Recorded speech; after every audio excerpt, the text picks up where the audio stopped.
telah mengumpulkan kita kembali di kelas kreatif Madara setelah 1 pekan ya dari kemarin.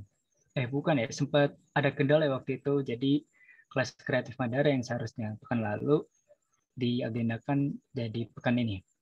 Tapi tidak apa-apa, alhamdulillah karena kita semua masih bisa berkumpul dan masih dapat dilaksanakan kita. Dan kita juga masih dapat merasakan manisnya iman, manisnya Islam gitu, sehingga kita masih bisa ikut Zoom di sini gitu. Dan juga semoga kita semua tetap sehat dan dijauhkan dari penyakit-penyakit, khususnya bagi penyakit yang saat ini sedang wabahnya gitu, yaitu COVID-19. Tak lupa salawat serta salam semoga tetap tercurah limpahkan kepada Nabi Muhammad SAW, kepada keluarganya, para sahabatnya, serta kita insya Allah para umatnya sampai akhir zaman nanti. Amin. Oke, selanjutnya akan ada pembacaan tilawah oleh Kang Ezra. Untuk Kang Ezra dipersilakan.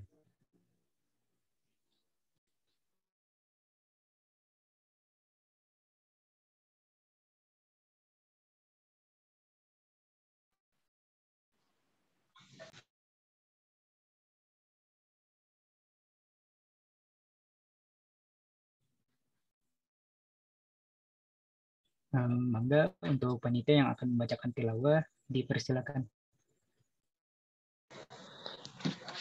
Ya, bismillah.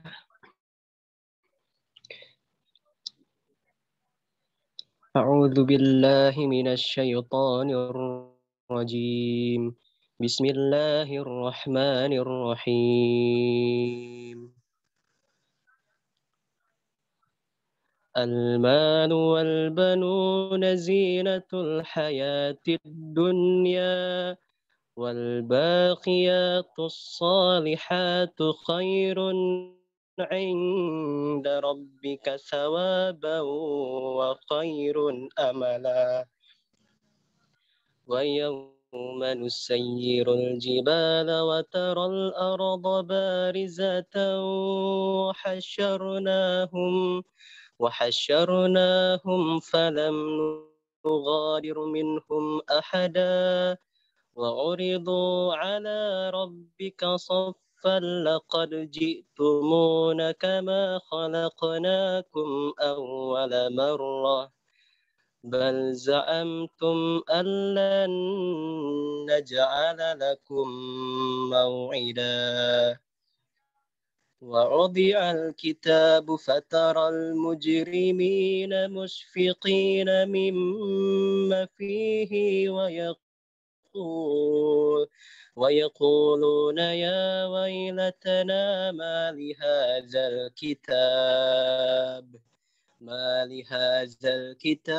لا يغادر صغيرة ولا كبيرة إلا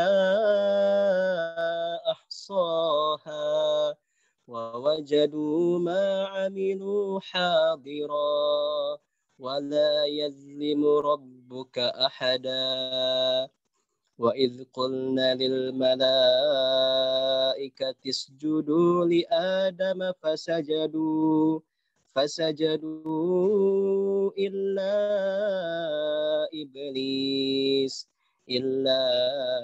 إبليس كان من الجن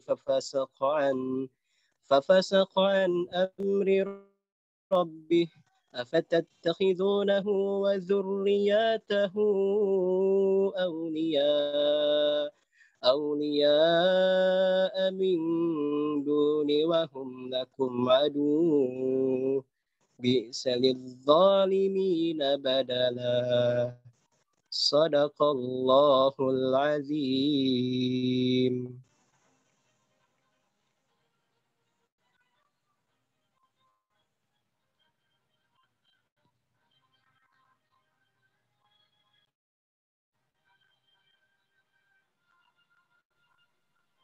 Baik, alhamdulillahirrahmanirrahim. Pembacaan tilawah telah dilaksanakan. Semoga kita yang mendengarkan dan khususnya Kang Ezra yang membacakan mendapatkan berkah dari Allah SWT. Baik, untuk selanjutnya karena pemateri kita sudah hadir di Zoom kali ini, kita akan lanjut ke agenda berikutnya. Izin untuk panitia, mangga boleh mungkin CV-nya di share screen agar teman-teman di sini juga dapat melihat.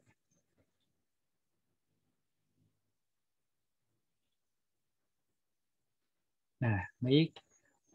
Untuk pemateri kali ini yaitu ada Kang Igi Rahman, yaitu graphic designer Suva Institute. Gitu. Beliau ini sekarang tinggalnya di Ciwidey atau lebih tepatnya di Bandung gitu ya. Dan untuk riwayat pendidikannya dapat teman-teman lihat sendiri itu di bawah. Oh iya, sebelum itu mungkin ada kontak untuk Kang Egi Rahman ini sendiri gitu. Bisa dilihat di bawah fotonya itu ada kontaknya. Mungkin teman-teman jika perlu sesuatu atau mungkin akan perlu gitu. Mangga boleh di screenshot atau dicatat ya. Mangga boleh lanjut ke bawah. Di situ ada riwayat organisasi dan prestasinya gitu. Dia ini emang orang hebat dan benar-benar apa ya? Benar-benar memotivasi gitu walaupun hanya dilihat dari riwayatnya saja gitu. Dengan organisasinya gitu banyak, cuman prestasinya juga gak kalah banyak gitu. Nah, ini juga bisa jadi pelajaran kecil, pelajaran apa ya? Mungkin kita nganggapnya kecil gitu kalau riwayat organisasi itu, cuman ternyata dampaknya lebih besar daripada yang kita kira. Mangga teman-teman bisa lihat sendiri di share screen-nya itu riwayat organisasinya seperti apa, prestasinya apa saja yang diraih, dan di bawahnya lagi itu ada riwayat kepanitiaannya ya.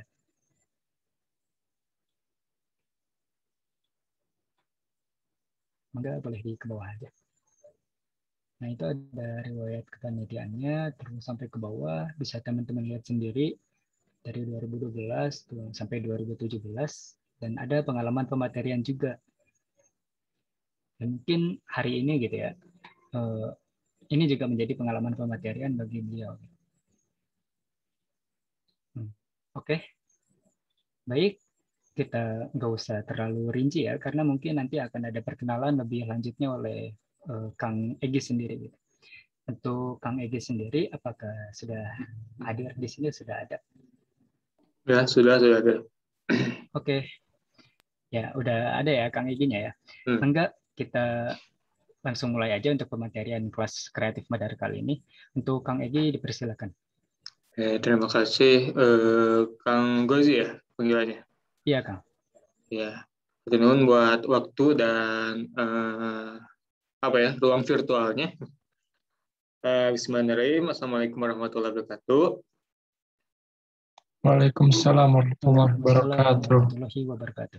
Alhamdulillahirabbil alamin wa bihi nasta'in wa amri dunya wa din. Asyhadu an la ilaha illallah wa asyhadu anna Muhammadan abduhu wa rasuluh. Jilan nabi abada amma ba'. Alhamdulillah ya, pada siang hari ini kita dapat bersua, dapat muwajahah, dan dapat berkenalan ya. Sekali lagi perkenalkan, nama saya Egi Rahman. Saya dulu di UPI angkatan 2014 di pendidikan seni rupa ya. Dan dulu mungkin kalau sejarahnya bareng UKDM sebenarnya saya dari dulu termasuk orang yang tidak masuk di UKDM tapi sering proyek bareng sama UKDM gitu. Dulu itu karena banyak teman-teman juga yang dari UKDM gitu. Dan hari ini alhamdulillah bisa bertemu lagi ya sama teman-teman UKDM maupun dengan generasi yang lebih baru buat saya, wajah-wajahnya baru semua. Ini kebanyakan angkatan berapa ya? 19. 18. Gabungan sih kan. Gabungan ya? Iya betul. Tapi kalau banyaknya dari 2018, 2019 sama 2020. Insya Allah. Baru semua, baru ini saya baru keluar, ini baru masuk kayaknya. Ya. Oke, mungkin saya nggak akan terlalu panjang lebar ya, karena waktu kita sangat terbatas. Coba saya screen dulu. Bisa di-enable dulu nggak? Saya belum bisa share screen.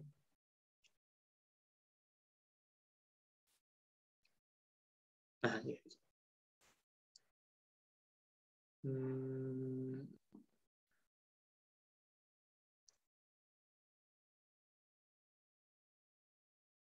Oke, untuk materi kali ini saya diamanai buat membahas tentang learning the basic elements and principle of graphic design ya, graphic design. Nah di sini, tapi sebelumnya saya pengen tahu dulu nih sebelum lanjut ke materi. Di sini semuanya emang sudah terjun ke dunia desain atau memang ada yang baru belajar atau gimana? Kalau yang udah belajar boleh acukan tangan. Karena ini untuk kelas kreatif gitu kan, jadi kayak jadi kayak apa ya, pelatihan desain gitu untuk semua bidang gitu. Jadi walaupun bidang ekonomi misalnya bidang humas gitu, tetap belajar desain juga biar bisa desain bareng-bareng, biar bisa desain masing-masing juga gitu kan. Berarti ini agenda internal ya? Ya. Sure. Oke. Berarti di sini berarti campuran ya. Tapi ada kan dari tim desain yang memang dari tim desain akademi gitu? Ada dari Mulmed, ada dari saya juga termasuk salah satunya. Oh iya, udah gitu. Ya, saya pengen tahu dulu gitu. Soalnya takutnya nanti saya malah terlalu jauh bahasnya. Karena cuma lumayan materi yang saya coba masukkan ini memang agak dipadetin dan ya, semoga bisa dipahami lah gitu ya. Oke. Ya, kalau kayak gitu saya coba langsung masuk ke materi. Jadi hari ini itu ada dua hal ya yang jadi bahasan utama kita, yaitu tentang the basic elements dan principle. Jadi apa sih basic element itu sama principle itu? Tapi di sini karena memang gak semuanya tim orang desainer, saya pengen back to basic dulu ya. Oke, ini salah satu quotes. Sebaik-baiknya desainer adalah yang mempelajari teori desain dan mengamalkannya. Agak familiar ya. Jadi saya harapnya di sini teman-teman gak usah menghafal teorinya kayak gimana ya. Maksudnya teori di sini itu teman-teman tahu dulu aja lah minimal. Tahu cara memperlakukan visual itu kayak gimana gitu dalam sebuah desain. Jadi kalau teman-teman sudah tahu, sudah minimal sudah pernah tahu, teman-teman tidak akan dibingungkan lagi ketika harus diminta membuat desain kayak gitu. Itu baik medianya nanti bisa di Corel yang lebih advance atau di Photoshop atau di AI atau pakai PPT doang, kita bisa tetap bikin desain gitu. Asal minimal tahu prinsipnya kayak gimana aja sih basic-basicnya kayak gitu. Jadi di sini teman-teman kalau ada yang belum bisa pakai alat-alat desain kayak Corel dan sebagainya, jangan insecure duluan ya. Kita di sini tidak akan membahas soal teknis ke sana gitu, tapi minimal tahu cara menggunakan visualnya kayak gimana, kayak tulisannya kayak gimana, kalau ada gambar segimana ya, atau ada warna harus gimana, ini kombinasinya kayak gitu ya. Nah, walaupun tadi bahasanya dua, tapi saya coba agak expand dikit ya bahasanya ke typography system dan grid system gitu, karena desain element sama desain principle ini tidak akan bisa di-arrange, tidak akan bisa dinikmati kalau tanpa ada tipografi sama sistem gridnya. Apa itu sistem grid? Sistem grid itu kayak margin lah kalau di tugas skripsi itu. Jadi harus tahu garis pinggirnya seperti apa, rata kiri kanannya kayak gimana dan sebagainya gitu. Nanti dibahas di grid system gitu. Gitu ya, itu sedikit buat expand materi hari ini ya. Nah, kita kembali ke desain ini ya, basic namanya sama desain principle. Gitu. Oke. Nah, ini basic dulu ya. Jadi teman-teman yang mungkin baru belajar harus paham juga nih ini. Ini walaupun sebenarnya basic banget ya, tapi kadang-kadang kita selalu terlupa gitu. Kadang ketika kita membuat desain itu lupa nih kita tujuannya mau ngapain sih, apakah membuat desain atau yang lain gitu. Di sini coba dijelasin dulu teorinya. Jadi ini dalam KBBI sebenarnya saya ambil dari KBBI online malah. Desain kalau dalam KBBI itu maksudnya kerangka bentuk atau rancangan. Berarti kan ada yang direncanakan di sini poinnya. Ada kerangka yang direncanakan gitu. Jadi proses mendesain tidak hanya membuat visual tiba-tiba bikin aja gitu, tapi harus ada perencanaannya. Kita mau ngapain sih? Kita tujuannya mau bikin apa sih desain ini? Dan kalau ditambah grafis itu kan ini dalam KBBI ya. bersifat matematik agak ribet juga gitu. Tapi di sini yang saya ingin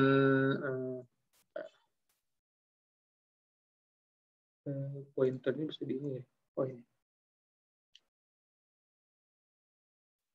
Kelihatannya pointernya. Nah, bidang yang secara visual dapat, nah ini nih poinnya, dalam wujud titik-titik, garis-garis atau bidang-bidang secara visual dapat menjelaskan hubungan yang ingin disajikan secara terbaik.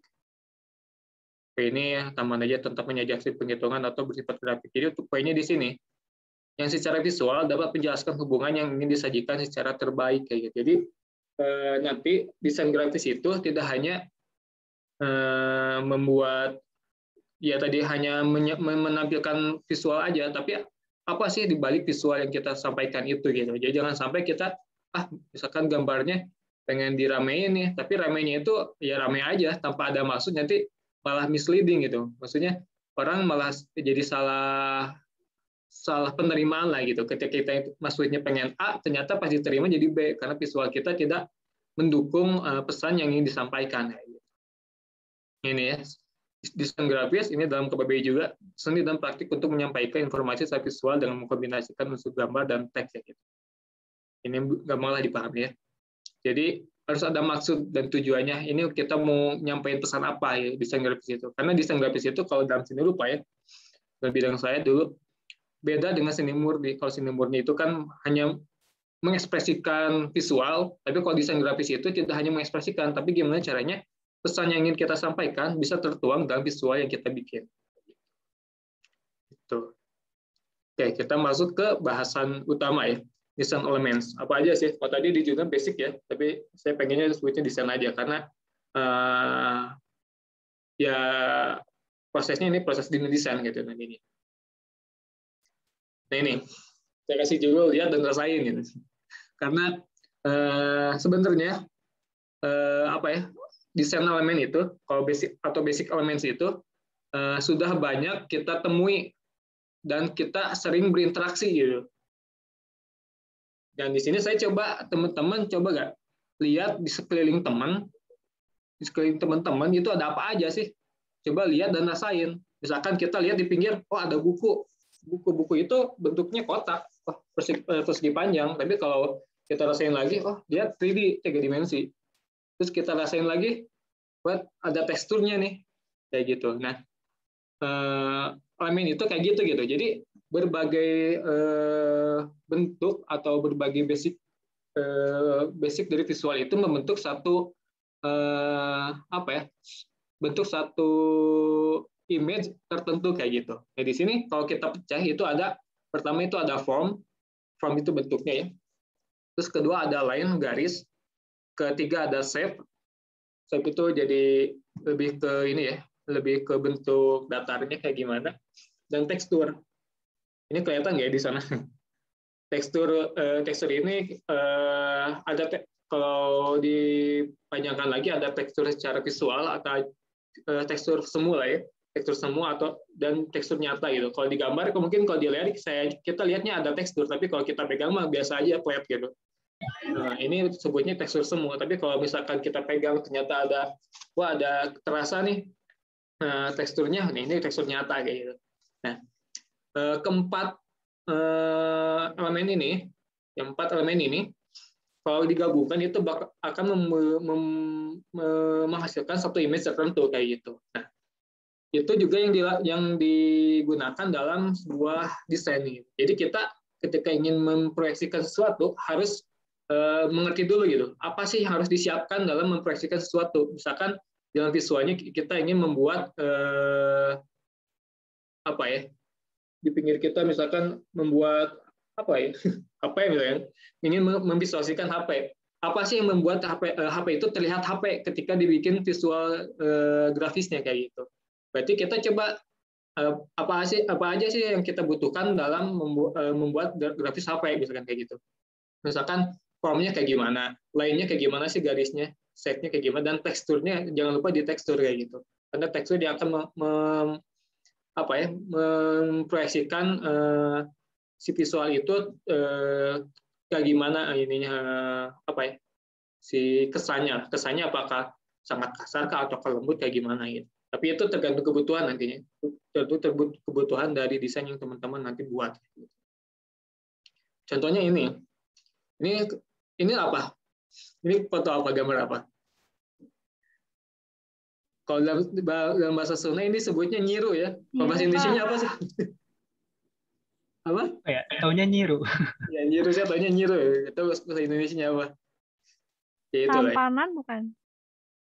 Apa? Tampanan? Gak tahu deh, Kak. Ya, itulah. Nah, ini teman-teman kalau misalkan pernah lihat ini di rumah, ada nggak di rumah ya? Biasanya kan saya dipakai buat apa? Sunda, saya lupa ya bahasa Indonesia apa itu. Kalau di Sunda itu pakai nyiksikan beras gitu, buat ngebersihin beras biasanya, jadi gitu-gituin kan gitu. Tapi kan kalau kita lihat lagi secara sesama, ternyata si nyiru ini dia kalau kita bikin kita foto dan coba simpan dalam visual, ternyata si nyiru ini kalau kita pecah itu ada beberapa bentuk elemen ya. Nah, yang pertama itu yang terlihat pertama kali adalah bulat, si bulat ini. Nah, saya coba kesiniin bulatnya, ada hijau bulat ini. Ada bulat, lalu ada persegi panjang yang kecil-kecil kayak gini, tapi bersusun kayak gitu. Oke, di sini berarti ada persegi panjang, ada persegi kotak. Gitu. Terus ada juga garis gitu. Nah, si nyiru ini akhirnya dapat kita nikmati ketika semua elemen itu bergabung kayak gitu. Itu juga yang dilakukan dalam proses membuat desain. Ini teman-teman jangan terpaku pada hasil akhirnya. Jadinya misalkan ingin membuat visual box gitu ya. Box itu kan kalau dalam mana ya? Ini contohnya box ya. Kalau dalam penglihatan kita box itu kan kotak aja gitu. Tapi kan kita tahu bahwa begitu 3D, oke. Berarti ada apa aja nih selain kotak? Berarti kotaknya juga harus dikasih garis, biar kelihatan si boxnya kayak gimana gitu. Nanti dikasih warna, misalkan ada warna gelap, terangnya kayak gitu. Nah, nanti ujungnya bisa menghasilkan proyeksi image tertentu kayak gitu. Gitu ya. Jadi kegunaan dari basic elemen itu kayak gitu gitu. Nah, selanjutnya. Oke, nah ini selain dari membuat proyeksi tertentu, bisa membuat pola tertentu juga. Ini sebenarnya kan basic banget ya, hanya bulat, kotak, garis-garis doang kayak gitu. Ini kan belum masuk ke 3D malah, tapi bisa menghasilkan image tertentu juga gitu. Ini kan pola abstrak lah ya gitu, kalau disebutnya geometris. Nah ini kalau misalkan dibikin 3D bisa jadi objek yang lain gitu yang keluarnya, gitu ya. Jadi ini hanya main dari basic elemennya aja gitu, belum ke komposisi atau ke prinsipnya yang lainnya kayak gitu. Itu yang lebih kompleks di dalam desain. Gitu. Ke warna ya. Tadi elemen kita pindah ke warna, color. Oke, saya pengen ngetes mata teman-teman ya. Menurut teman-teman, kiri atau kanan yang lebih nyaman dilihat? Kanan. Kanan. Kanan. Kenapa kanan? Coba ada yang mau ngomong nggak? Jadi kayak lebih soft gitu kan? Iya, lebih soft. Kenapa nggak nggak terlalu kiri? ngejreng? Oke, boleh, benar. Ada lagi alasan lain? Nggak ada? Ya benar, ini yang kanan yang lebih nyaman. Padahal kalau kita ngambil pick color gitu, kalau dalam model PPT atau model Corel, warna yang pertama kali pasti yang kiri. Ini basicnya, basic warnanya. Tapi mata kita kan tidak langsung bisa menerima itu, karena mata kita pasti perlulah kenyamanan buat melihat gitu. Dan makanya dalam desain itu kita juga jangan serampangan mengambil warna. Misalkan pengen ngambil tema warna biru, ambil aja yang paling basic, itu belum tentu nyaman di mata gitu. Kita harus tetap nyesuaiin lagi gimana si warna biru itu tetap bisa terlihat dan tetap nyaman di mata kayak gitu. Nah, yang kanan ini udah hasil koreksi warna gitu. Gimana caranya warna ini walaupun secara visualnya bukan warna merah sebenarnya gitu, bukan warna merah yang paling merah, setidaknya ini kita tahu ini tetap warna merah walaupun warnanya sudah direduksi gitu mata kita juga tetap nyaman lihatnya. Nah, dalam desain juga seperti itu, jangan sampai kita memilih warna yang menyakitkan mata yang melihatnya kayak gitu. Gitu ya. Nanti kita bahas lah. Warna apa sih, warna yang kayak gimana sih yang bisa menyakitkan mata, atau komposisi warna seperti apa sih yang menyakitkan di mata. Ini kiri atau kanan yang enaknya komposisinya.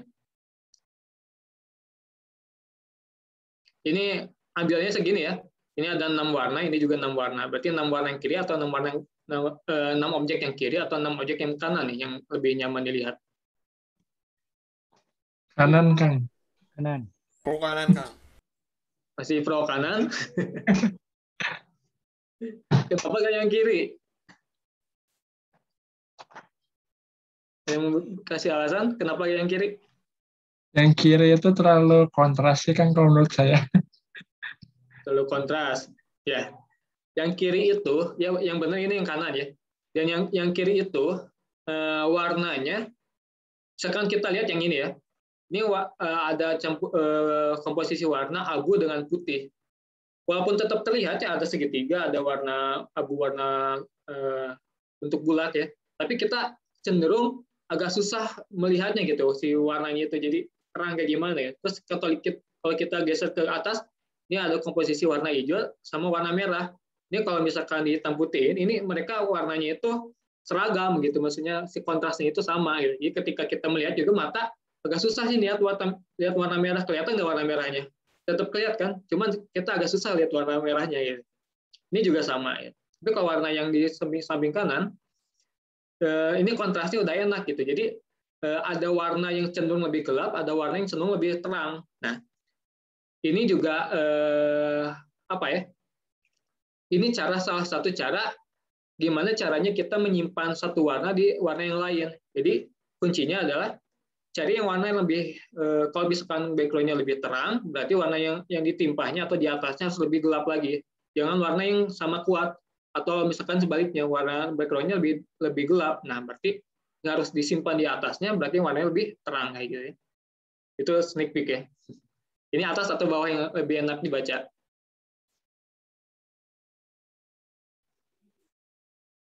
Atas. Atas ya. Iya. Oke ya, ini udah paham lah ya. Jadi penjelasan sebelumnya. Yang atas itu lebih kontrasi warna tulisannya daripada yang bawah itu walaupun ramai warnanya, tapi kita cenderung nggak bisa langsung sekali baca. Gitu. Kalau yang atas sekali lihat juga langsung baca. Gitu. Nah, ini basic banget ya. Color wheel itu seenggaknya kita tahu ketika kita nanti mau kasih warna, misalkan kita mau kasih warna yang hangat nih, berarti ngambil warna dari pink ya ini, pink ke hijau. Kalau misalkan mau yang dingin dari hijau ke ungu gitu. Ini berguna buat kita memberikan kesan di desain kita. Apakah desain kita itu ingin ngasih nuansa yang lebih hangat atau yang lebih dingin kayak gitu. Jadi gunakan komposisi warna yang ada di sini, pilihan warna yang ada di masing-masing kategori warna ya. Dan yang hitam putih itu termasuk warna netral karena mereka itu kalau di ini kayaknya Ahwat lebih paham nih. Kerudungnya biasanya lebih banyak latihan warna ini sama gamis biasanya. Warna hitam biasanya lebih mudah dikombinasi sama warna lain ya gitu kan nggak salah kalau nggak salah. Nah itu juga sama di dalam desain. Jadi warna itu sangat mempengaruhi kesan yang akan kesan akhir dari sebuah desain. Ini komposisi warna kontras. Nah tadi kan ngebahas sedikit tentang kontras. Nah kontras ternyata dalam warna itu ada macam-macam ya. Ada komplementer. Komplementer itu maksudnya dalam color wheel itu saling berseberangan. Kalau komplementer seberangannya 3, tapi salah duanya itu berdekatan. Kalau yang triad itu 3 berseberangan, kalau yang tetrad 4 berseberangan. Ini teori aja ya, teman-teman. Gak usah menghafal ini. Yang penting nanti teman-teman ketika mengkombinasikan warna tahu nih cara mengkombinasikannya. Berarti kan bisa berseberangan 3, bisa berseberangan 4 gitu. Gitu. Nanti kalau kombinasi warna, nah ini yang selanjutnya itu komposisi warna harmoni. Kalau tadi kan kontras itu saling berhadapan, kalau harmoni itu saling berdekatan. Jadi bisa berdekatan antara 2 warna, itu namanya analogus. Yang kedua, monokromatik, itu kedekatan warna satu warna yang diukur dari tebal enggaknya gitu, ketebalannya. Ini kan lebih merahnya lebih tebal, ini lebih pudar gitu. Itu bisa dipakai juga buat desain. Jadi bisa kalau mau lebih enak di mata biasanya analogus atau monokromatik gitu. Dan ini tipe warna ini singkat Pak, saya bahas singkat aja ya. Tipe warna ini dipakai kalau teman-teman ingin membuat desain, kalau ini ya RGB itu kan red, green, blue ya. Ini nanti teman-teman akan nemuin ini di Corel atau di Photoshop biasanya. Yang RGB ini teman-teman wajib pakai kalau misalnya kebutuhan desainnya hanya untuk di layar, bukan untuk di print. Tapi kalau misalkan buat di print, nanti ada modenya, ada tipe warna bisa disetting. Pilih aja CMYK. CMYK itu cyan, magenta, black sama yellow ya. Ini warna yang sering dipakai buat kebutuhan di printing. Jadi jangan sampai nanti teman-teman membuat desain kebutuhan di printing ternyata pakai modenya RGB. Nanti warnanya akan lebih terang biasanya, tidak sesuai warna yang kita desainnya gitu. Begitupun sebaliknya, kita jangan sampai membuat warna buat di posting tapi pakai CMYK. Nanti warnanya bakal serab kalau sebenarnya gitu. Jadi susah dilihatnya gitu. Terlalu terang nanti. Suka error warnanya. Ini saya kasih link di sini. Nanti mungkin panitia bisa share juga materinya.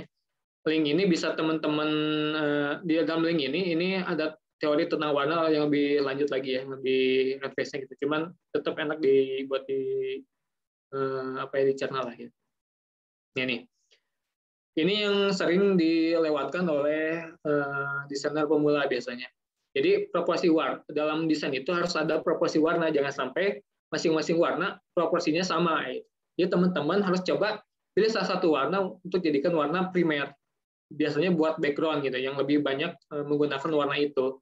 Lalu sekundernya apa dan tersiernya apa yang lebih sedikit gitu. Jadi jangan sampai semua warna itu sama kuat komposisinya kayak gitu. Karena nanti akan membingungkan juga ini secara visual. Jadi kalau primer itu bisa buat background, kalau sekunder biasanya buat warna di si tipografinya atau tulisannya gitu. Jadi usahakan primer sampai sekunder itu warnanya itu kontras, dan tersier itu biasanya warna lengkapnya lah. Dan 3 warna itu, komposisi 3 warna dalam suatu desain itu udah cukup. Kalau misalkan lebih dari 3 warna, tidak direkomendasikan sebenarnya. Tapi kecuali kalau misalkan 3 warna ini ternyata ada gradasinya, kita pakai warna yang gradasinya itu nggak apa-apa, jadi lebih dari 3 warna juga. Tapi kalau misalkan udah 3 warna ini, terus tambah lagi warna biru, terus lagi tambah lagi warna ungu misalkan kayak gitu. Nah itu nanti malah desainnya itu tidak ya agak terlalu ramai lah nanti, tidak direkomendasikan. Ini salah satu contoh ya. Ini ada yang tahu postingan siapa? Ada yang follow? Ini salah satu Cek Kartini bukan Kak? Ya, Cek Kartini Aptosity. Dia kan sangat, kalau saya lihat ya, akunnya itu sangat perfeksionis di dalam pemilihan warna sama komposisinya gitu. Dan ternyata beliau itu mempunyai, kalau dari warnanya kita lihat, dia memakai warna ini nih, warna berseberangan, komplementari ya. Jadi warna biru dengan orange kayak gitu. Dan warna dalam postingannya juga semuanya kayak gini gitu. Jadi pasti mengandung warna biru dan warna orange. Dan di sini kita lihat proporsinya. Ternyata warna biru gelap itu lebih banyak dominan, dan warna biru terang itu dia sebagai aksen kedua gitu. Dan orange itu lebih dikit di sini. Tapi orange itu malah lebih kontras lagi gitu. Dan ini komposisi yang bisa kita contoh kayak gitu. Ada yang tahu ini punya siapa? Ekonit ya.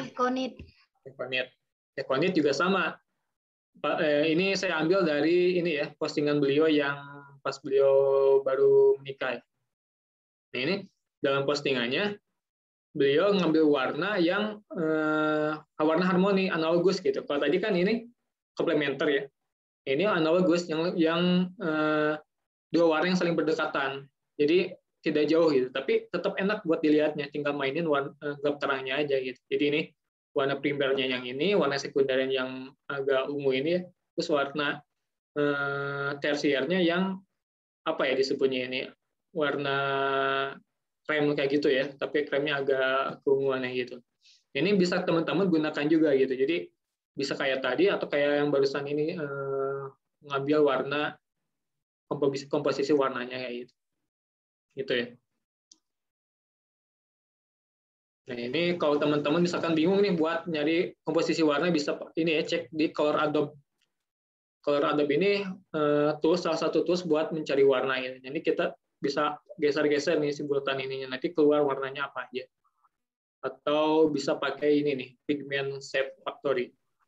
Ini lebih simpel lagi karena langsung keluar semua opsi-opsi warnanya gitu. Mau warna yang kontras atau warna yang saling berdekatan juga keluar. Tapi tetap enak di mata gitu. Tidak perih lah ya sebenarnya, tidak menyakitkan mata. Nah, selanjutnya ke space. Space salah satu aspek penting ya. Di sini white space, kadang orang nyebutnya space, kadang white space ya, sama aja sebetulnya. Kalau white space itu biasanya lebih ke warna putihnya, tapi kalau space itu lebih luas lagi. Di white space itu kayak manusia ke udara, dibutuhin banget buat desain untuk bernafas. Ya. Jadi dalam membuat desain kita jangan sampai melupakan harus ada ruang yang dikosongkan gitu. Jangan semuanya full desain, karena kalau misalkan semuanya full desain, nanti si pembaca atau yang melihat desain kita akan lelah, dan biasanya mereka jadi bingung ini harus yang mana dulu yang harus dilihat ya. Ini contohnya ini desain dalam buku ya.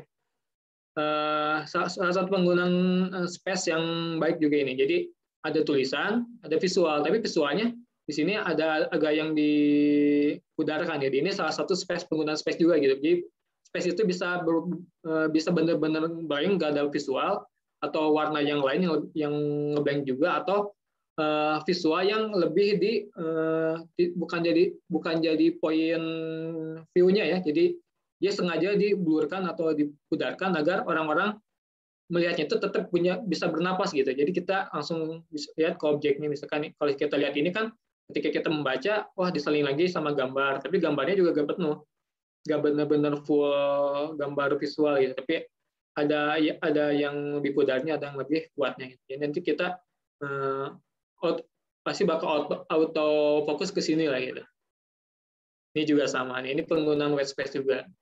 Jadi ini kok kayak yang boros ya, gambar gede tulisannya seumprit gitu. Terus ini juga dikosongin, ini kok kayak boros banget, tapi ini efektif bikin orang betah buat baca lama-lama gitu. Kalau dalam buku ya, kalau dalam poster juga sama kayak gitu, bikin orang pengen menyelesaikan, pengen baca sampai selesai ya gitu.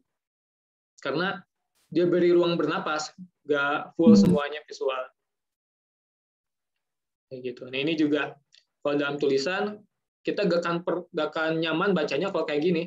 Kalau semuanya itu sangat berdekatan, ini gak ada white space-nya. Tapi kalau kita kasih white space-nya atau kasih space-nya dikit di sini, kita bakal lebih nyaman untuk menyelesaikan bacaan kita dari awal sampai ujung. Kalau ini walaupun sebenarnya terlibat lebih sedikit, tapi kita cenderung malas buat ngebacanya. Apaan sih ini gak kelihatan kayak gitu ya.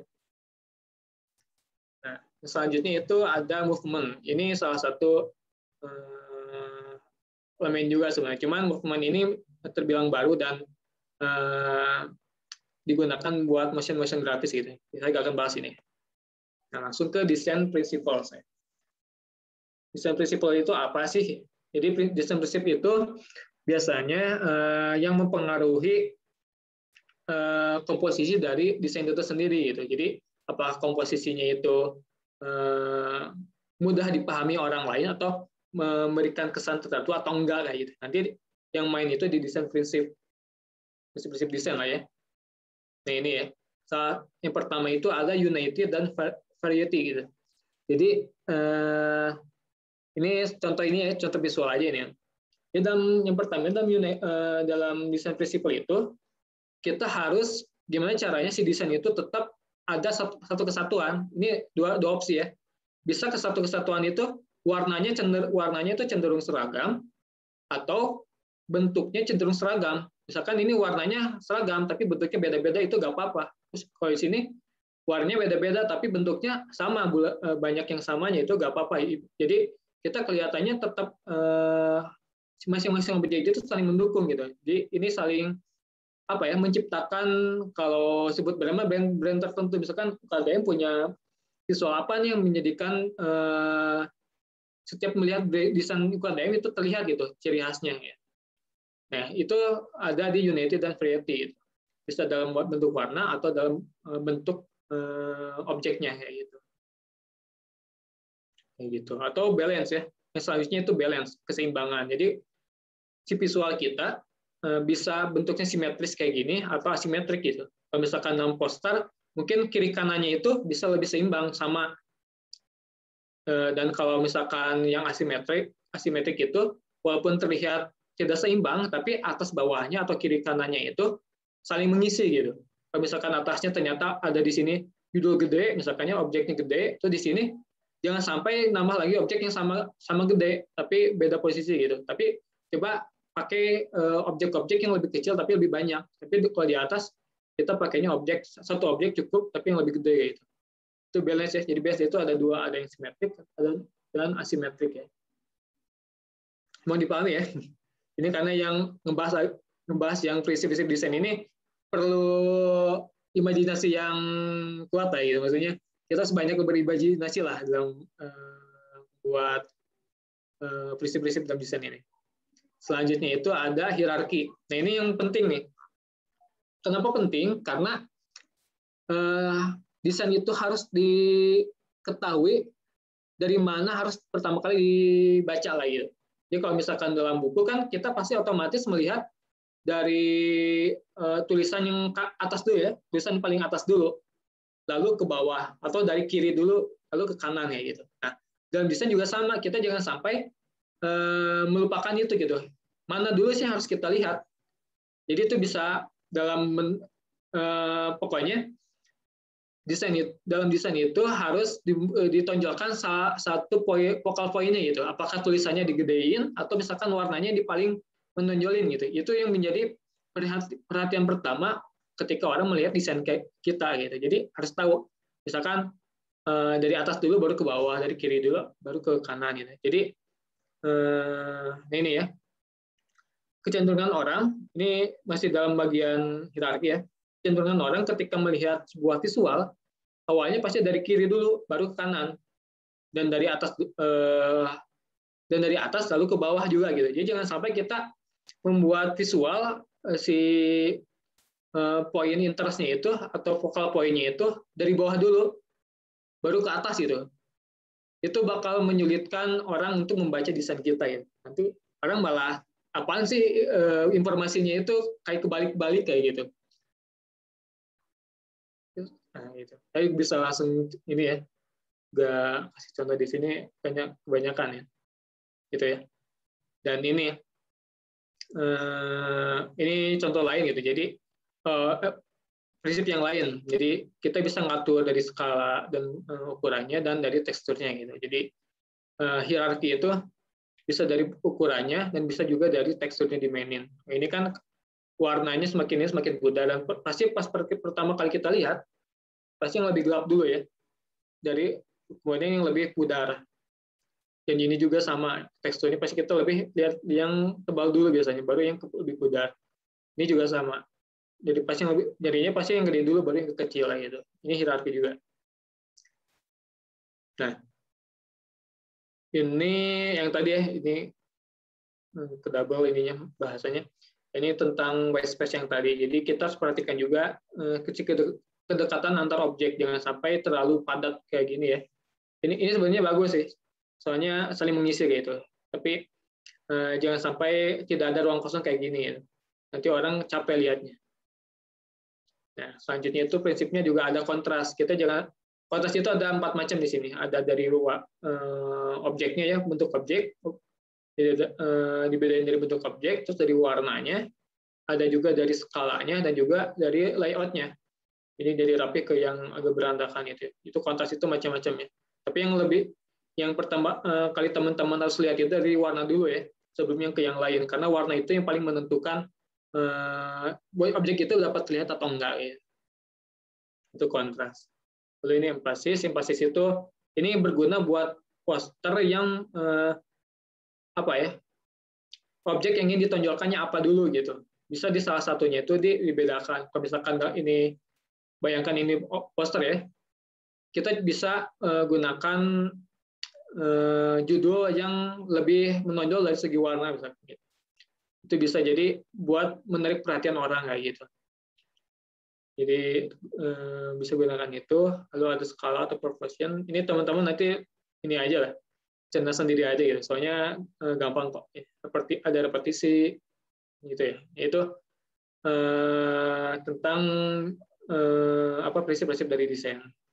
Jadi sebenarnya bahasan yang apa ya? Ya mata kelasnya itu udah selesai sampai sana. Tapi kan kalau kita tadi bahas sampai sana tidak akan cukup gitu. Ketika membuat desain itu, nah, yang selanjutnya itu adalah tipografi. Karena tipografi ini yang menentukan seberapa terbacanya tulisan kita. Selanjutnya ya. Saya percepat aja. Nah, ini mau teman-teman enakan nggak kelihatannya? Kebaca nggak? Sekali baca maksudnya. Yang bawahnya enggak. Ini bukan Ada dilihat, yang tapi kebaca atau enggak gitu? Sekali lihat. Enggak, Kak. Enggak ya? Nah, ini kesalahannya kenapa nggak kebaca? Karena terlalu banyak memasukkan font dan warna dan pokoknya terlalu ramai gitu. Kalau saya lihat ini terlalu rumek gitu kalau saya bahasa Sundanya. Jadi nggak jelas mana yang harus dibaca pertama kali, terus ya nggak enak lah ya dilihatnya. Tapi kalau ini gimana? kebaca kan? Enak, Kang. Lebih nyaman ya.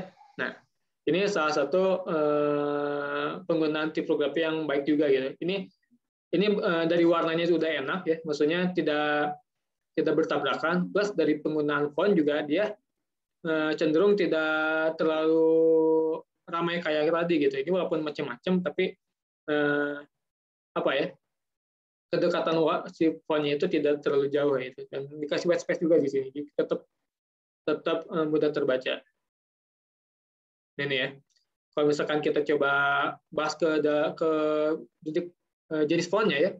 Kita misalkan ingin membuat desain yang mengesankan sesuatu gitu. Teman-teman harus tahu juga jangan sampai sembarangan memasukkan font ya. Ini salah satu contoh-contoh kesan font. Ada yang gembira dan sebagainya. Ada yang feminim juga. Tapi yang penting ini juga dalam font itu. Secara garis besar font itu ada 4 macam. Ada yang serif, sans serif, script, dan dekoratif gitu. Nah, masing-masing font ini punya fungsinya masing-masing lah gitu.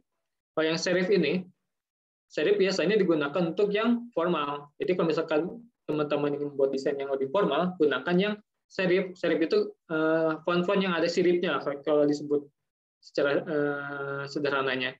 Kayak gini-gini ya. Ini biasanya digunakan dalam desain-desain yang lebih formal, yang lebih resmi kayak gitu. Tapi kalau teman-teman ingin membuat desain yang lebih casual, yang lebih yang membumi lah gitu, kan terlalu formal, tapi tetap ya casual kayak gitu ya, bisa pakai yang sans serif, yang tanpa sirip kalau disederhanakan itu. Terus kalau script, oh ya, serif dan sans serif ini ramah buat digunakan di body text ya. Maksudnya buat teks yang panjang ini bisa digunakan serif sans serif. Tapi untuk script itu biasanya digunakan untuk judul-judul atau subjudul doang gitu. Dan ini ada yang formal dan non formal, yang bawah itu non formal. Dan teman-teman jangan sekali-kali gunakan font yang jenis script untuk penggunaan body text atau teks yang banyak kayak gitu. Misalkan kita bikin nih desain yang full text atau setengahnya itu teks, tapi pakai tulisan yang script. Ini emang indah sih, sekilas kayak gini bagus-bagus biasanya script itu. Tapi kalau misalkan dibikin body text, biasanya orang itu akan kebingungan bacanya karena susah gitu, capek bacanya. Dan ini juga dekoratif. Yang tadi itu dekoratif. Jadi dekoratif itu tipe-tipe font yang masih secara bentuk itu masing-masing huruf itu ya didekorasi kayak gini gitu. Bahkan ada yang lebih ramai juga dari ini. Dan ini cocok digunakan untuk judul aja gitu. Jangan sampai dipakai di subjudul atau di body text karena font-font dekoratif ini cenderung susah dibacanya kayak gitu.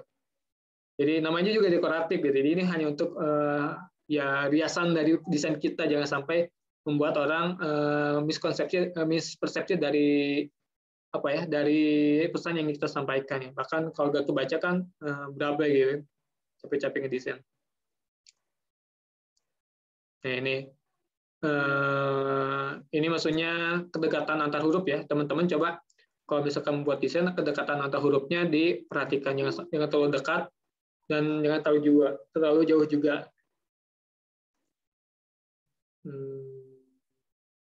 Selanjutnya, nih. Ini saya skip dulu aja deh. Ini juga, ini langsung ke grid system ya.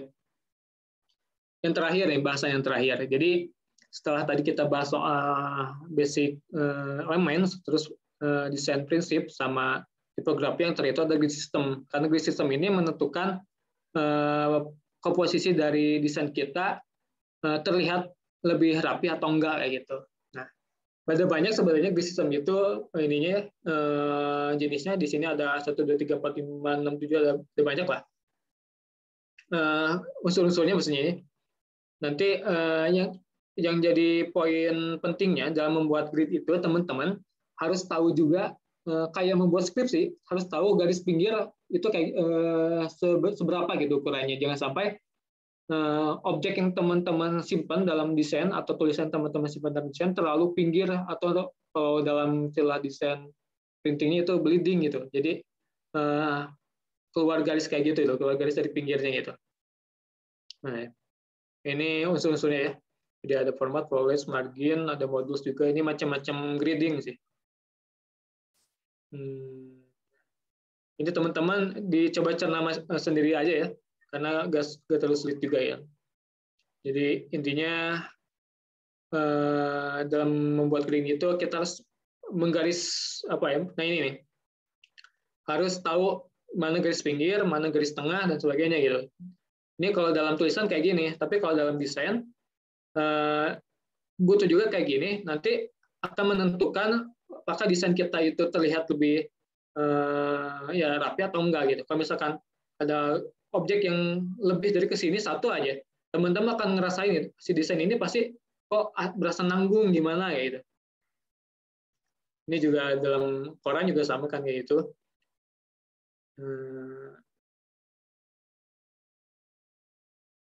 Nah, terus ini ke contoh langsung aja ya. Ini salah satu poster yang pernah dulu saya bikin udah 2 tahun yang lalu. Ini menggunakan itu juga grading kayak gitu. Jadi atas bawah kanan kirinya itu udah disimetriskan si proporsinya, plus dari segi grading ini juga sama. Nah kalau kita coba perhatikan, ini ada garis-garis tertentu yang kalau dibayangkan itu tidak saling tidak saling mendahului gitu. Kayak judul itu cukup segini proporsinya, terus yang ke bawah kayak gini juga. Dan informasi yang lain ternyata di grading itu biar tetap terlihat rapi. Dan yang kanan ini desain teman saya sih yang bikin, bukan saya. Terlihat berantakan ya, tapi kalau kita perhatikan lagi, ini tidak si garis pinggirnya, atau kita bayangkan kalau di sini ada garis pinggir, ini tidak ada yang keluar garis gitu. Semua objeknya itu tertata di tengah kayak gitu. Ini nih, kalau misalkan kita masuk garis. Dan lalu masing-masing judul atau masing-masing tulisan itu tidak tidak sembarang nyimpan aja kayak ini ya, urgensi, fitrah, seksualitas. Itu ternyata segaris dengan yang bawah, Thursday dan sebagainya, dan naruh hubung juga gitu. Jadi kalau udah ditarik garis kayak gitu tuh. Ada yang membuat si antar tulisan itu tidak saling mendahului kayak gitu. Dan ini juga sama, ada tidak bertumpuk lah kayak gitu. Dan objeknya juga sama kayak gitu. Ini walaupun secara tidak langsung tidak terlihat ya grading itu, tapi akan berpengaruh ke desain kita, akan terlihat lebih intinya sih kerapihan dalam desain gitu. Nanti kalau misalkan teman-teman bikinlah desain tanpa grading, pasti terlihat lebih berantakan gitu, karena antar objek itu tidak ada kedekatannya gitu, tidak ada unsur keseragaman lah gitu. Nah, itu sih yang mungkin bisa ada waktu atau udah habis ya. Yang bisa saya sampaikan, misalnya semua bahasa yang bisa kita bahas hari ini gitu. Karena keempat tadi itu sangat penting teman-teman pahami, karena desain itu perlu apa ya? Perlu basic yang harus dipatuhi kayak gitu lah ya. Perlu rambu-rambu kayak gitu. Dan ini 10 tips desain yang bisa teman-teman perdalam lagi gitu. Kalau saya kan dari warna tidak boleh lebih 5 warna ya. Kalau tadi saya kan kasih 3 warna itu cukup. Ini 5 warna itu udah sangat berlebihan gitu. Tipografi semua font itu harus legible. Maksudnya legible itu terbaca dan si stylenya itu harus berkomunikasi gitu. Jadi jangan sampai stylenya itu menyalahi dari maksud dan tujuan dari desain kita, layout dan sebagainya, teman-teman bisa baca sendiri kayak gitu. Ini layout dari Medshop ya. Kalau teman-teman di sini ada yang suka bikin konten, jangan lupa bahwa di dalam Medshop itu punya standarnya masing-masing kayak gitu. Kalau dalam IG mungkin ada 3 standar bisa kita pakai, kayak 19:1, terus 1:1, dan 4:5 gitu. Ini yang memaksimalkan desain teman-teman. Yang lain bisa dilihat sendiri ya. Dan ini teman-teman kalau misalkan pengen belajar lebih jauh lagi itu, ini bisa follow akun-akun ini. Ada Rubik Grafis, Halo Designer, Desk Grafis, belajar desain.io ya. Ini akun-akun bisa perlu teman-teman follow gitu. Ini akun-akun ini bagus karena sering share-share tentang tips-tips desain, bahkan desain-desain yang paling baru juga sering diupdate gitu. Jadi kalau misalkan ada yang baru nih style desainnya, nanti mereka yang akan kasih tahu juga dan ngasih tipsnya juga langsung. Dan kalau teman-teman ingin belajar basicnya secara full ya, kalau tadi sih sebenarnya basic dari basic gitu, karena apa ya, setidaknya teman-teman tahu dulu. Tapi kalau teman-teman ingin mendalami lagi, bisa kunjungi ini nih, Dribbble/Bayesian Talks. Di sini bentuknya visual grafis semua gitu, tapi isinya itu ngebahas tentang basic-basic dari desain itu sendiri. Kayak ini ya, graphic design mistakes, kesalahan dalam pembuatan desain grafis kayak gimana aja sih. Terus di sini buat IG misalkan teman-teman yang suka bikin postingan IG, kayak gimana sih postingan IG yang bagus itu secara visual. Nah, di sini juga dibahas gitu.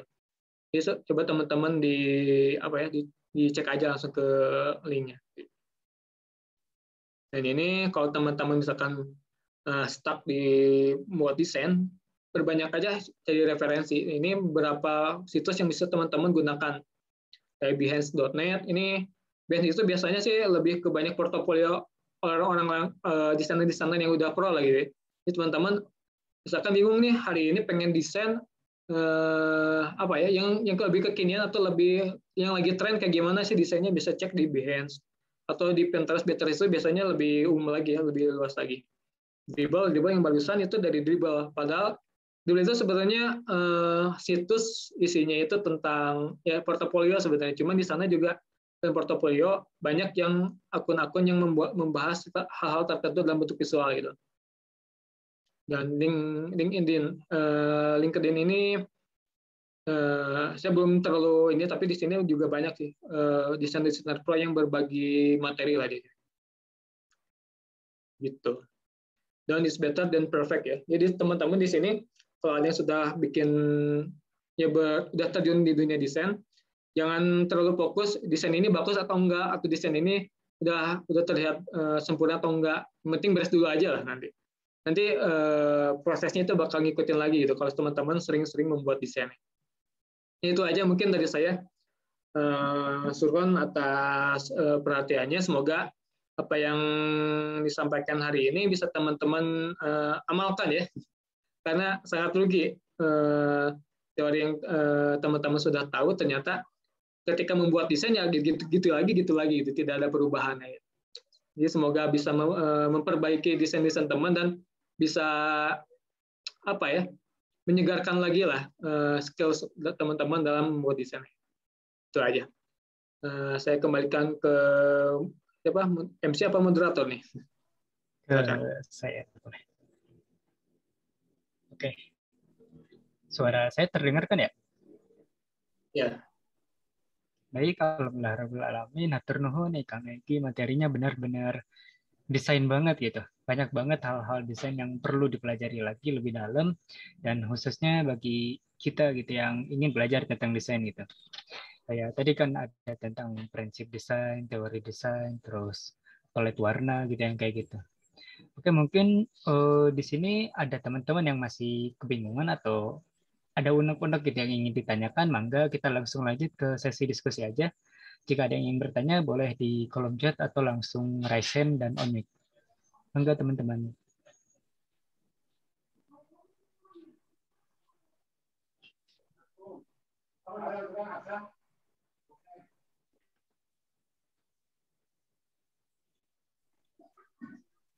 Tidak jauh kayaknya.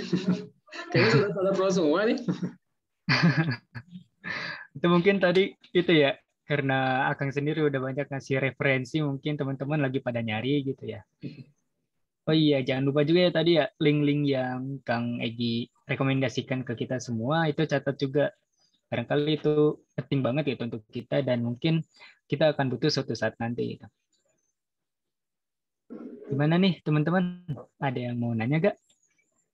Gangannya gue bisa curhat boleh. Kalau misalkan di sini ada yang sering buat desain, silakan dicurhatkan. Misalkan ada kendala apa, boleh sharing aja di sini.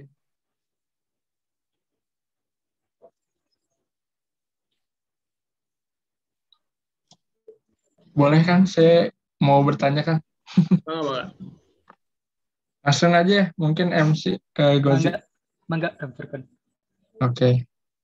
Jadi gini Kang, mungkin ini mah lebih ke ini ya, apa sih? Lebih ke pengalaman Akang gitu.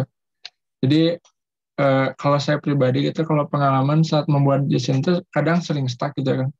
Nah, kalau dari Akang pribadi gitu kan, saat mencari referensi atau merancang suatu desain gitu, apa sih langkah-langkah yang Akang lakukan gitu biar apa ya, lebih konsisten dan juga hasil desain yang Akang buat itu bisa menjadi sangat baik gitu.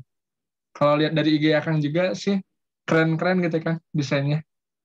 Itu sih Kang. Jadi mungkin tips Akang gitu Kang biar kita itu konsisten dalam membuat desain itu. Biasanya kan kita baru buat desain 1, 2 udah direncanakan, ya akhirnya dieliminasi gitu. Desain-desain yang telah kita buat gitu, nggak jadi kita share gitu. Mungkin itu aja sih Kang, konsistensinya gitu Kang. Kayak gimana caranya? Ini maksudnya bikin desain untuk lembaga atau buat pribadi? Ini langsung aja berapa ya? Boleh Kang. Mungkin untuk lembaga gitu kan. Oh, lembaga. Untuk membangkitkan semangatnya gimana gitu Kang dari pengalaman Akang. Pengalaman saya, kalau aja teman-teman harus tahu juga ya, ketika membuat desain itu, apalagi buat untuk desain untuk lembaga ya, apalagi misalkan di UKDM nih, teman-teman ingin buat desain untuk KDM. Kalau teman-teman stuck, berarti teman-teman belum mampu apa ya, kayak mentranslate dari tujuan adanya media di UKDM misalnya kayak gitu. Jadi teman-teman kalau misalkan stuck itu, ini stucknya dari stylenya atau dari apanya nih? Dari semuanya? Mungkin ini Kang, apa sih kan sudah direncanakan sudah gitu kan. Cuman pas kita pengen eksekusi share-nya itu suka bingung nih mana yang mau di-share gitu.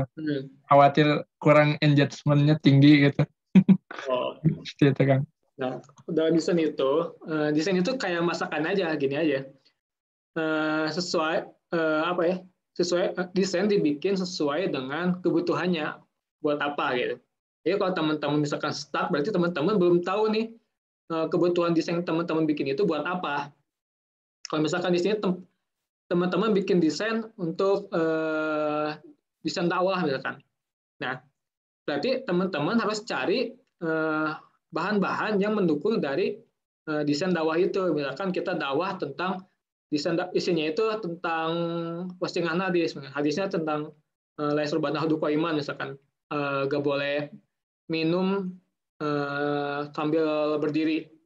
Nah, berarti apa nih yang bisa mendukung dari desain itu agar si pesan yang ingin kita sampaikan dalam dakwah itu bisa nyampe kayak gitu.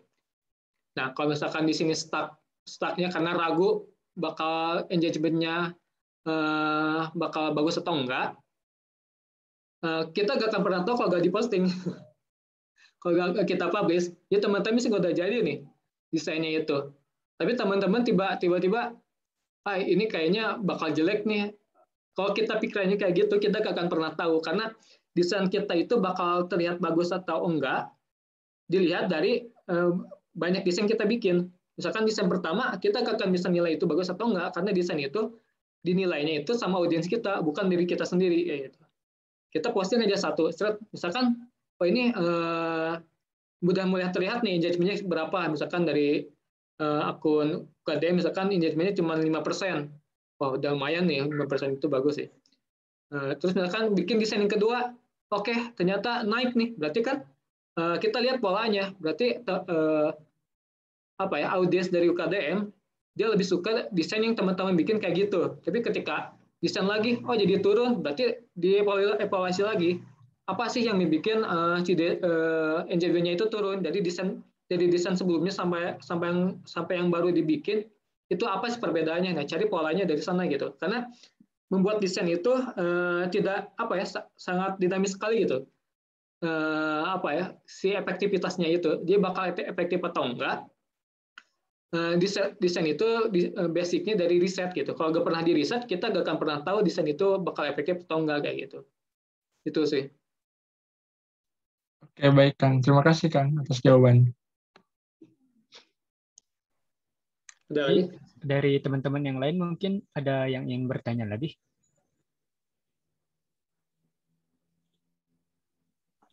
Boleh, Irfan. Izin. Boleh deh Kang Irfan dulu.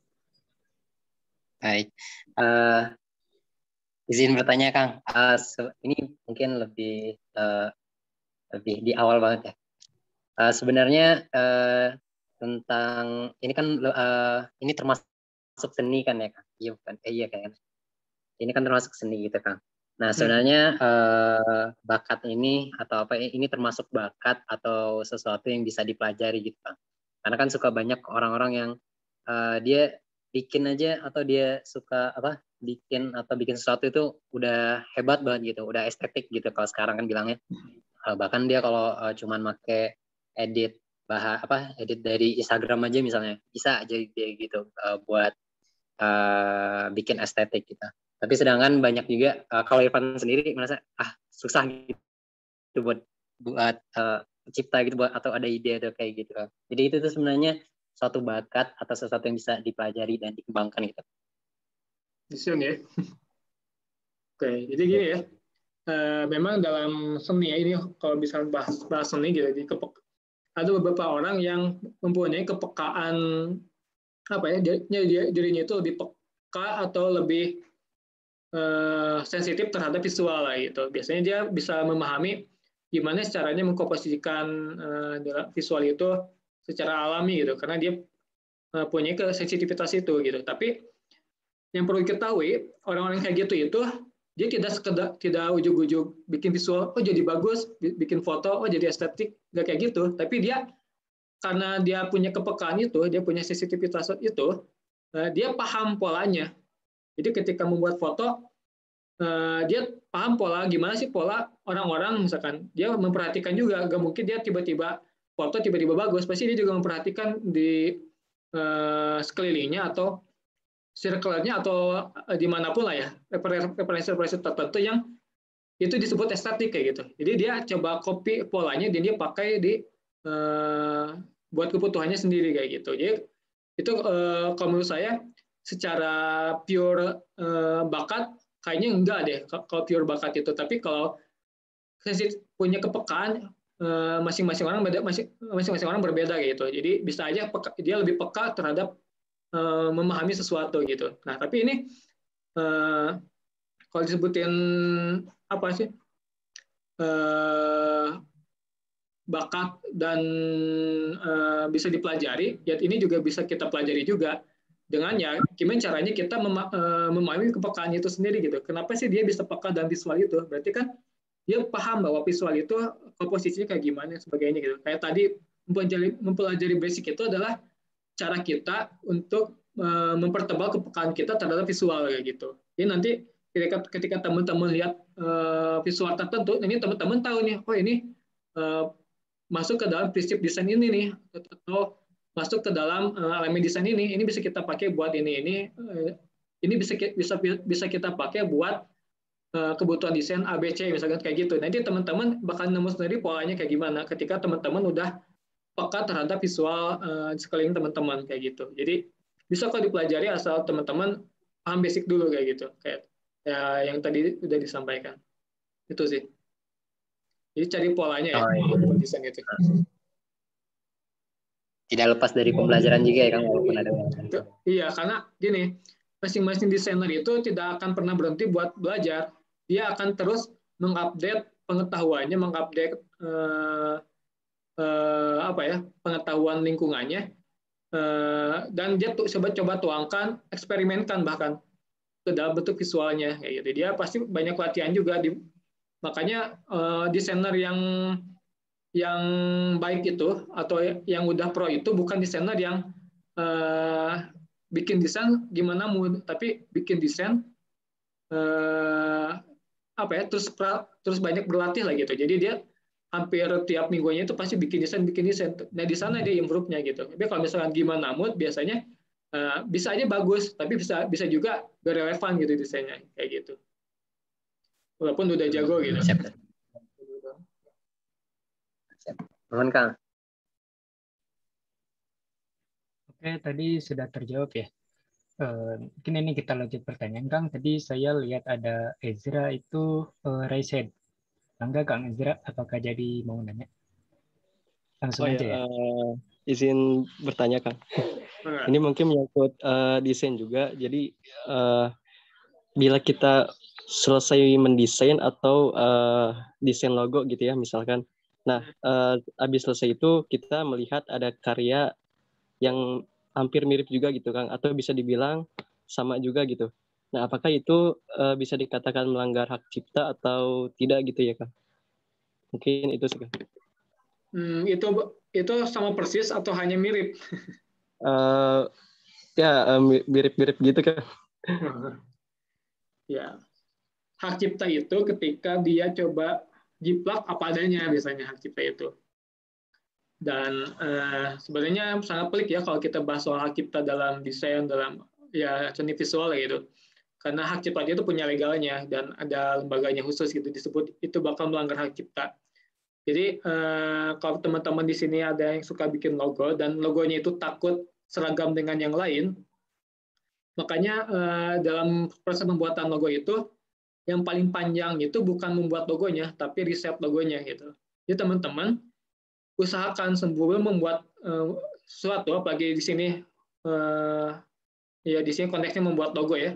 Logo itu kan sangat sensitif banget ya, dan akan jadi wajah sebuah lembaga gitu.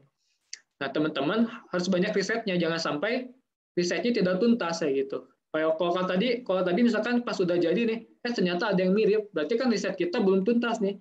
Kita belum mencari bentuk logo yang kemungkinan bentuk logo yang serupa dengan kita kayak gitu. Jadi kalau misalkan teman-teman membuat desain, makanya ada satu proses dalam membuat logo itu harus minimal berapa biji lah ya.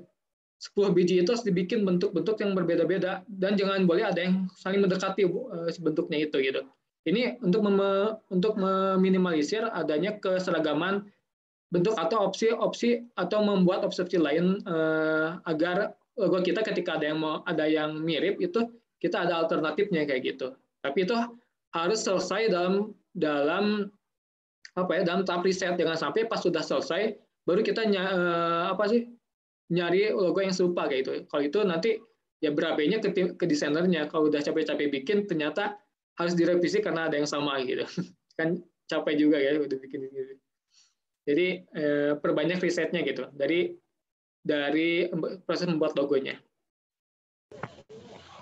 Oh iya, makasih Kang. Mungkin ini ada yang mau nanya lagi kan Kang, dan mungkin ini akan penanya terakhir ya. Mangga yang ingin bertanya. Ya, terima kasih sebelumnya. Kang izin tanya, biasanya tuh kalau saya bikin desain, apa ya, suka suka kayak kebayang gitu icon-iconnya mau apa. Cuman saya kan gak jago ilustrasi ya Kang ya.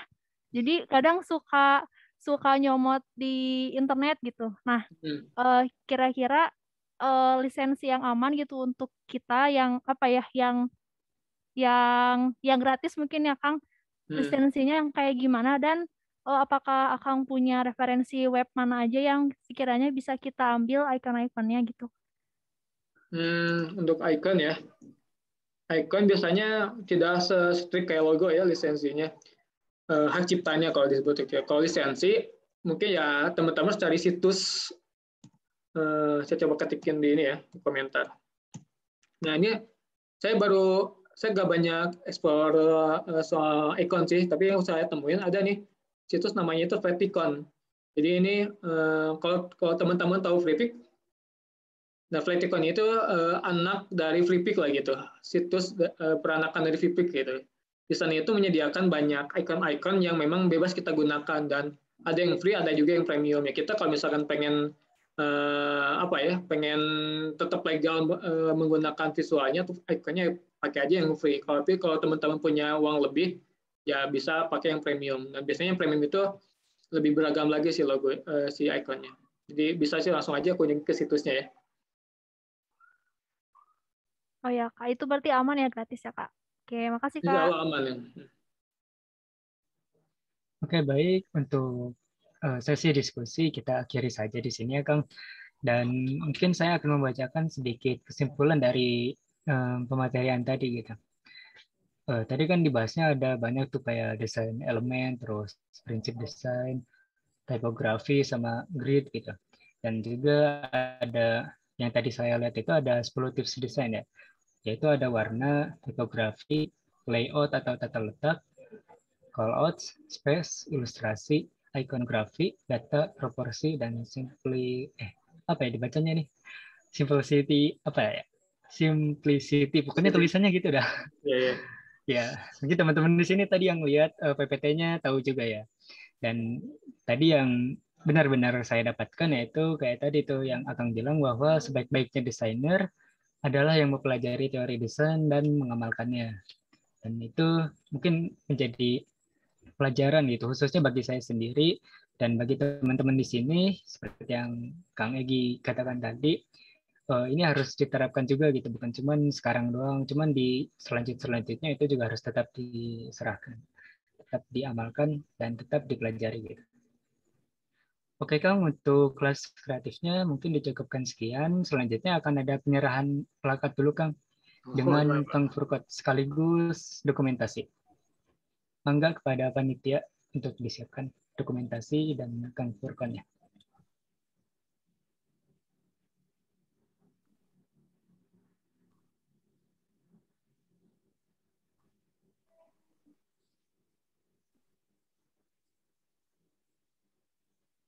Bismillahirrahmanirrahim.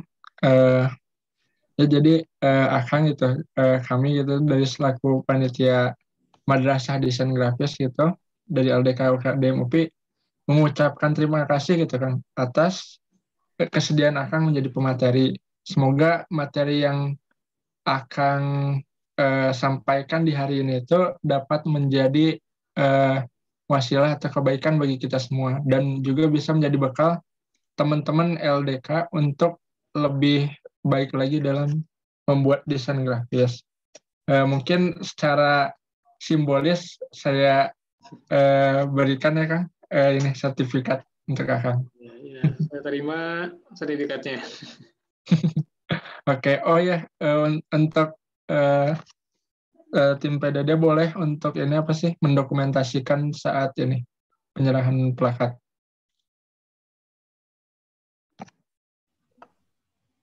Oke. Siap, Kang. Boleh. 3, 2, 1. Sekali lagi, Kang. Oke, boleh. 3, 2, 1. Oke, sip. Oke, terima kasih. Dan juga punten gitu kan, karena memang masih masa pandemi, jadi untuk penyerahan plakat ini masih berbentuk digital, cuma nanti akan ada info lebih lanjut lagi kepada Kang. Mungkin terima kasih ya Kang Ya, untuk sama-sama. ini. Saya kembalikan mungkin kepada MC. Baik, alhamdulillah untuk penyerahan plakat telah dilaksanakan. Mungkin sebelum ditutup mungkin ya, ada closing statement dari Kang E gitu. Apa aja Kang mungkin yang Waduh, ingin makasih disampaikan? banget. Oke, Enggak, Kang.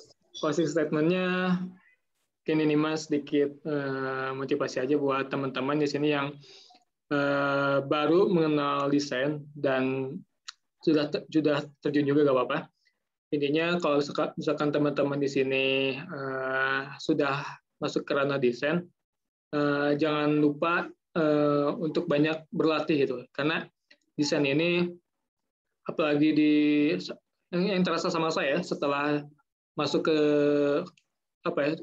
masuk ke dunia yang lebih nyata itu pertama sangat banyak dicari, kedua desain itu banyak mempengaruhi banyak orang gitu. Jadi dalam pekerjaan alhamdulillah banyak yang membutuhkan, tapi dalam dakwah juga desain ini sangat banyak sekali juga yang membutuhkan gitu. Karena dengan desain ini akhirnya kita bisa menjangkau banyak kalangan, banyak banyak orang yang sebenarnya mungkin kita sudah tidak langsung dengan desain kita bisa mempengaruhi banyak mempengaruhi banyak orang itu gitu, bahkan untuk kebaikan itu sendiri kayak gitu. Jadi tetap semangat berlatih dan jangan lupa untuk meluruskan niat kita ketika membuat desain itu. Apakah desain ini hanya untuk diri kita sendiri atau ada unsur kebaikannya? Kalau saya sih cari kebaikannya di sana gitu. Itu aja sih saya. Baik, sebelumnya Kang, mohon maaf tadi sempat lupa, kita belum dokumentasi bareng-bareng sama Iya, teman-teman yang lainnya. Kita dokumentasi dulu ya Kang. Bangga untuk teman-teman di sini, boleh untuk menyalakan kameranya. Dan untuk panitia mohon disiapkan ya untuk dokumentasinya.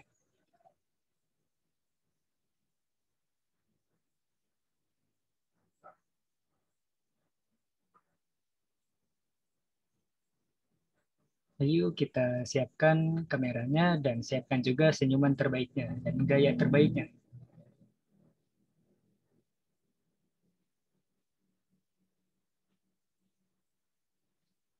Mangga saya berikan kepada panitia dokumentasi. Oke, izin mendokumentasikan ya. Siap ya semuanya. 3, 2, 1. Sekali lagi. 3, 2, 1. Untuk slide 2 ya. Oke, 3, 2, 1. Oke, sip. Kembalikan ke MC. Oke, baik, Kak Nuhun. Mangga Kang Egi mungkin mau live duluan atau lagi ada kegiatan lain gitu. Mangga boleh dipersilakan untuk live duluan. Ya, saya permisi duluan ya. Atau semuanya. Assalamualaikum warahmatullahi wabarakatuh. Ya Kang, waalaikumsalam warahmatullahi wabarakatuh. Ternon Kang. Baik, untuk teman-teman di sini jangan dulu pada bubar ya. Kita seperti biasa akan ada post-test dulu, yaitu di Quizizz. Dan mengingatkan untuk nanti di post-testnya untuk menggunakan nama asli, biar memudahkan kepada panitianya juga gitu. Mangga untuk panitia dari post-test.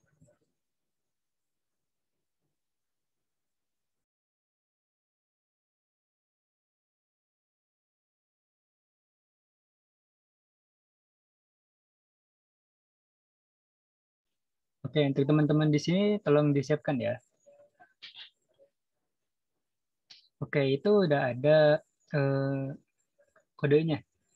Enggak, teman-teman boleh langsung masuk.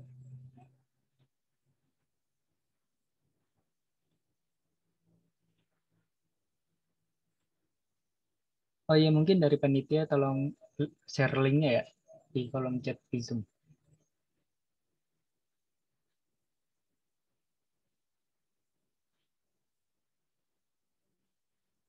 Oke, itu udah ada ya linknya.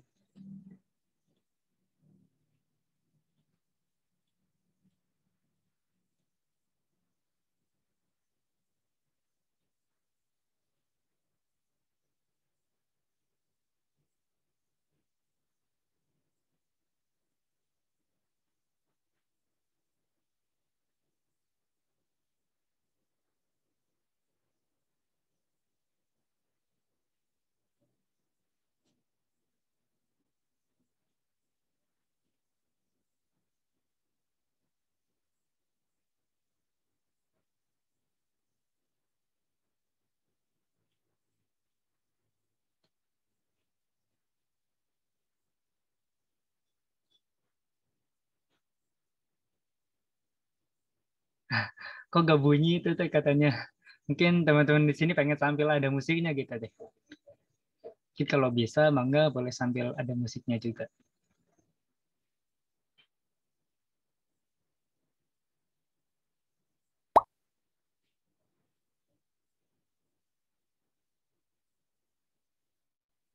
Pakai nama asli ya, walaupun ada nama yang aneh-anehnya, tapi nama aslinya juga tetap dicantumkan.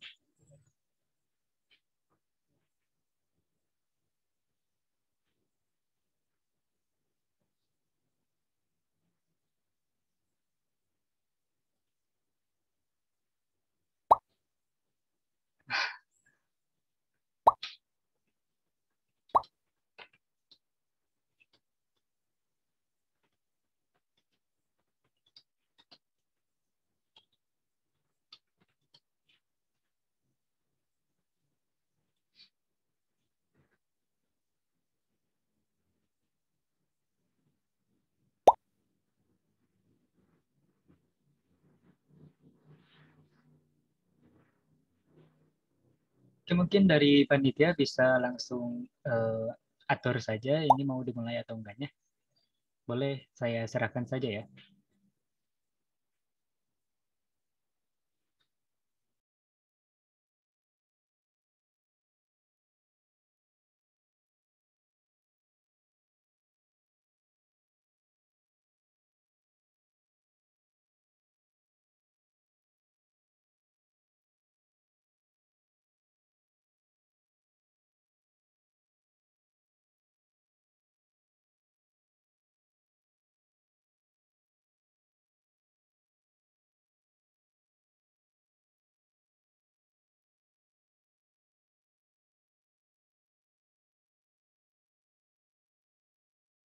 Oh iya, sebelumnya ini teman-teman di sini udah pada masuk semua atau masih pada masuk gitu, masih apa ya, persiapan masuk gitu. Di situ sudah ada 16 orang, di Zoom ada 23 orang.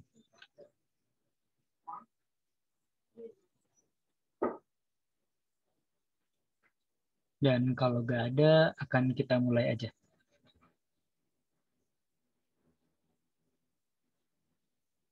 Mungkin ditunggu 10 detik ya.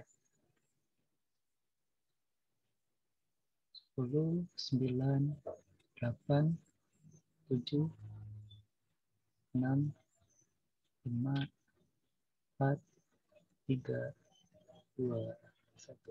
Kayaknya nggak ada lagi nih dari panitia. Mangga boleh dari panitia untuk dimulai aja.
udah semuanya ngisi ya, dan di sini juga udah dilihatin tuh ada pemenangnya tadi 3 besar. Jadi siapa aja? Nah itu sebelumnya ini beneran ya, jujur gitu dari Gazi sendiri, panitia nggak dikasih isi materinya gitu. Tadi untuk nama pertama itu saya sendiri ya, itu jadi gak enak nih apaan ya, astagfirullah harusnya gak ikutan ya. Nah ya pokoknya benar ini Mah ya, panitia nggak dikasih materinya gitu, khususnya saya dari MC sendiri. Cuman karena tadi memang hasil akhirnya untuk, oh ya ini dari panitia game, apakah 3 besar atau bagaimana?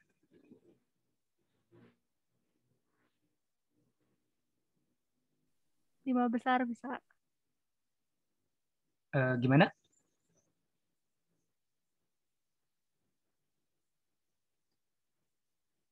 Mohon maaf saya boleh diulang tadi, saya kurang jelas suaranya.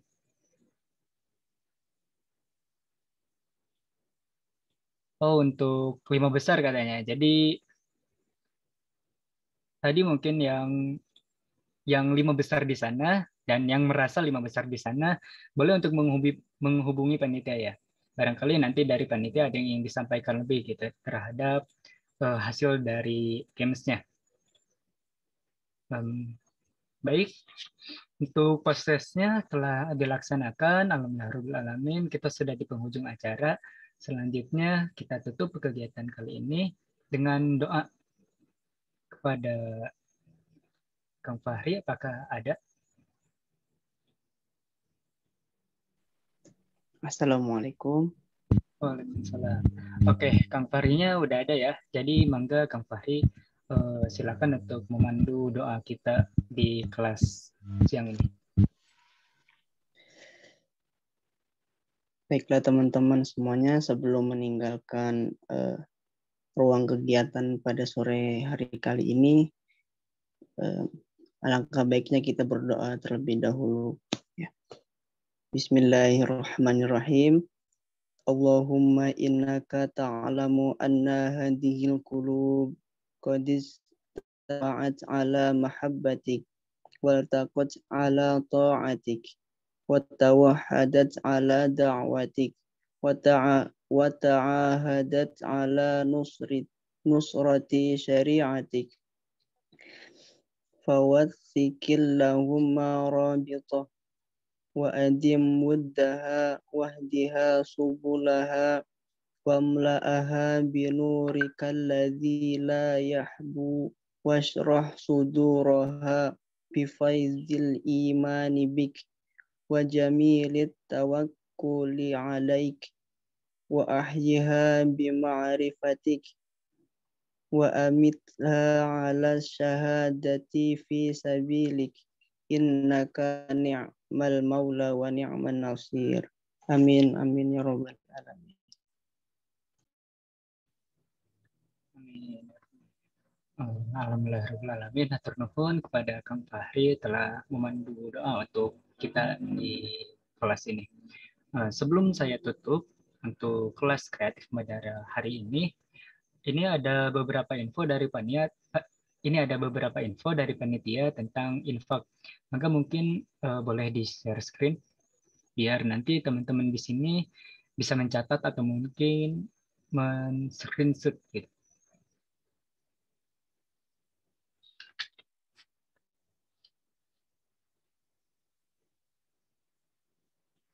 Kita tunggu dulu ya, teman-teman.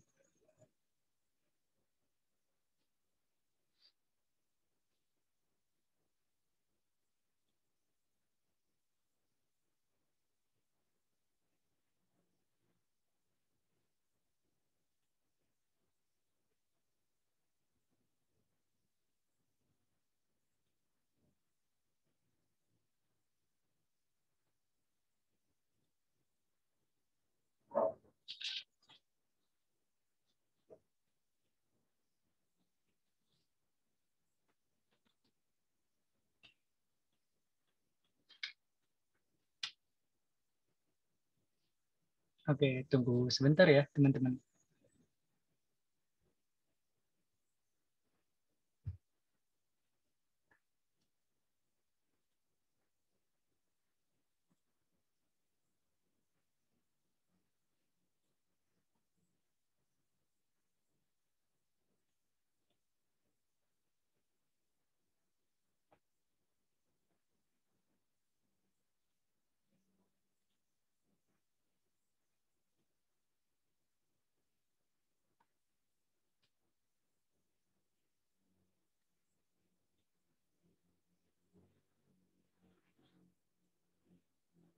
Oke, mungkin nanti untuk infaknya itu sendiri untuk mensupport kegiatan dakwah khususnya untuk Madara ini, dan juga mungkin nanti bisa apa ya, bukan bisa sih, menjadi bagian dari UKDM gitu. Nah, itu udah ada ya untuk info-infaknya. Maka untuk teman-teman di sini boleh untuk mencatat atau mungkin screenshot.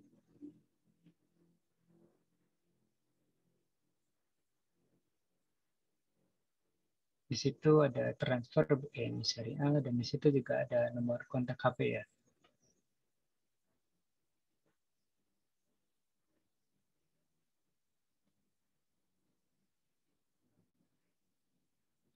Dan saya akan mengingatkan kembali untuk pekan depan insya Allah akan ada kelas kreatif Madara lagi ya, yang ketiga, Madara yang ketiga. Dan insya Allah materinya dan pematerinya juga istimewa gitu, dan kuat banget, daging banget materi. Kayak tadi kan sempat gitu membahas tentang desainnya tuh dalam banget, bahkan nggak cukup gitu kalau misalkan kita bahas lebih rinci. Jadi ajak lagi teman-temannya dan siapkan dan niatkan, jadwalkan juga untuk pekan depan kita akan ada kelas Madara yang ketiga. Baik, mungkin untuk infaknya sudah ya, kita tutup saja karena mungkin sudah cukup juga untuk ditulis dan di screenshot.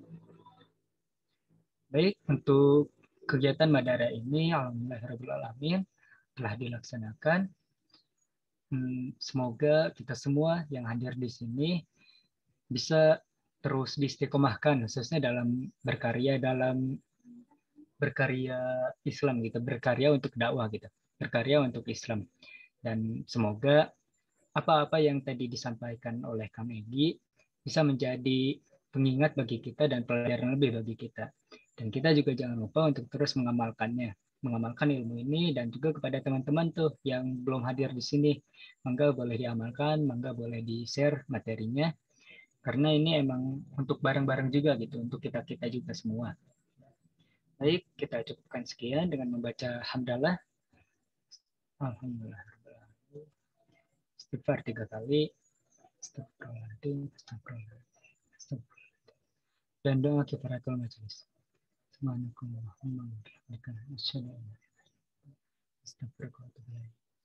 Baik, sekian dari saya, Zaifal Ghazi. Mohon maaf bila ada kesalahan, karena kelebihan hanya dari Allah Subhanahu wa Ta'ala. Assalamualaikum warahmatullahi wabarakatuh. Terima kasih kepada teman-teman semua yang sudah hadir di sini. Kita jumpa lagi pekan depan.